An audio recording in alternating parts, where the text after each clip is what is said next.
And now recognizes Mr. Ajit Sahi. 5 minutes for your summary. Honorable Chairman and Congressman Franks, thank you so much for inviting me here. I come from India, and as you've read my brief profile, much of the things that I have to say in my oral testimony, of course, has been covered by my co-panelist, Mr. Sifton. Two things are very important to know about the current status of human rights in India. One is, why is it happening? And two is, where do we see it going from here? The first part, Mr. Sifton, towards the end of his oral testimony, he hinted at it, and he said we should recognize that Mr. Modi's BJP party is an actor. I would like to make a small amendment to that, and I would say it is the director and not just the actor. It is the producer of human rights violations in India. It is the director of human rights violations in India because it springs from an organization which is fundamentally racist, an organization that has indulged in human rights abuses and violence for nearly 90 years. This is an organization which is known better by its acronym called RSS, which is a self-avowed, self-confessed Hindu supremacist organization. And the BJP is a political wing of that organization. And Mr. Modi is not only the best-known leader of that organization, he is also the Prime Minister of India, coming from the BJP, which is the political heir, the political wing of the RSS, which part of its documentation, part of its core principles is to turn India into a Hindu nation where non-Hindus, who are about 20% of India's population of 1.3 billion, the non-Hindus such as Muslims and Christians, as well as Sikhs, they do not have any rights, or they have far fewer civil and political rights than Hindus have. That is a stated goal of the RSS, and that is how it has been since 1925 when this organization was set up. This organization was one of the people who was the main assassin of Mahatma Gandhi in 1948. There has been lingering doubts about his involvement with this organization.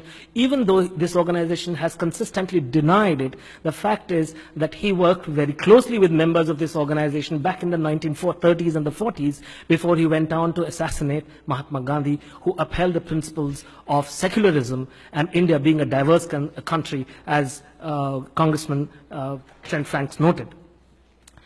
I want to talk about the fact that what has been happening with the rise of Mr. Modi's government is that the hate-filled and bigoted ideology of the RSS has become one of the big motivations behind the widespread human rights violations across India, especially since he became Prime Minister. So we need to understand why this is happening. It is not as if this is happening, this is being done externally by some other people. It is being carried out by people who are connected with the government of the day, and therefore who will have the courage or the conviction of that courage to carry out any kind of counter, presenting a counter to such activities. And of course, we have talked about the Dalits. I'm very glad that you have talked about the Dalits. You see, the ideology of Hindu supremacism is not limited to abusing India's religious minorities. Indeed, the rigidly hierarchical caste system of the Hindu society has for centuries discriminated against those lower down its chain, to such an extent that they have been the infamous untouchables of the Indian society. And then we need to add to this list India's 15% tribal people, who have traditionally inhabited vast forested stretches, millions of who have been forcefully dispossessed of their lands and homes over decades to make way for industrial projects, as you noted just now yourself. And that is why, as a result, thousands of them have been fighting back, in my view, and the view of many of us, in a misplaced fight back. But nonetheless, there is an armed insurgency raging through the central Indian forests today as we speak here. And as a result, what has happened is that paramilitaries are now the only government across much of central India where such insurgency has caught momentum in the last 15 years. And this has led, inevitably, to massive human rights abuses by local police and the paramilitaries, because they target innocent people, the innocent citizens of India, and put them in prisons on false charges and fabricated evidences. This is something, as you noted, Chairman, Honorable Chairman, I have covered in my journalism through the years. We've seen, I don't want to talk much about the state of Jammu Kashmir, which is a northern Indian state disputed by Pakistan since 1947 when the two countries split from British India. They gained their independence. But the fact that since 1989, especially since 1989, the Indian Army has had a very strong presence in the state of Jammu Kashmir.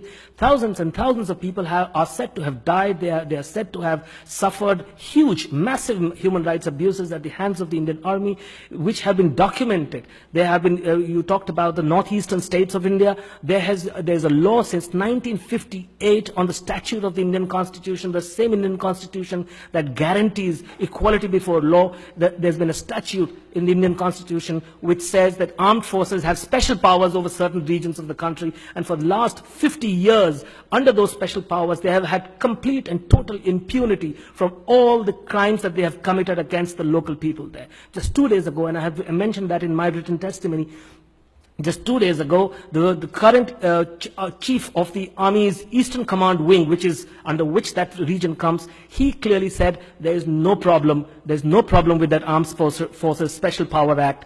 It's all fine. Whereas the Supreme Court of India, in its own judgments and commissions headed by Supreme Court judges, have time and again said that this is a completely ridiculous law. It has caused the violations of human rights on an industrial scale, and they should be done away with. I just want to talk very, very briefly about the commonest forms of human rights abuses and violations of civil liberties.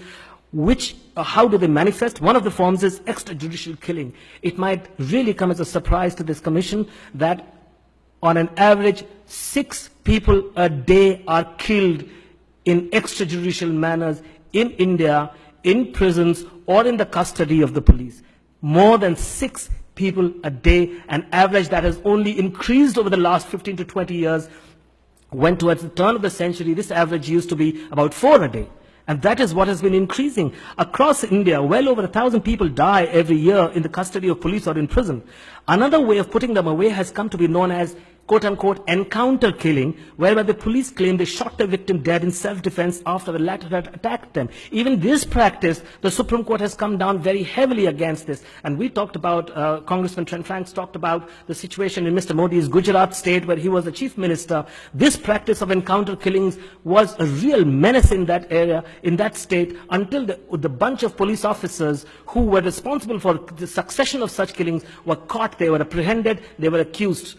And I just want to complete now, just one last point I want to make, Congressman, is that a lot of innocent human beings, citizens of India, Muslims as well as Dalits and tribals, are accused falsely of terror cases, of sedition charges. They're put away in prison and they are freed. They are acquitted of those charges, but only after they have spent 10 or 20 or in some cases even 25 years in prison without once being bailed. So this is a very serious situation. I think it is important to know.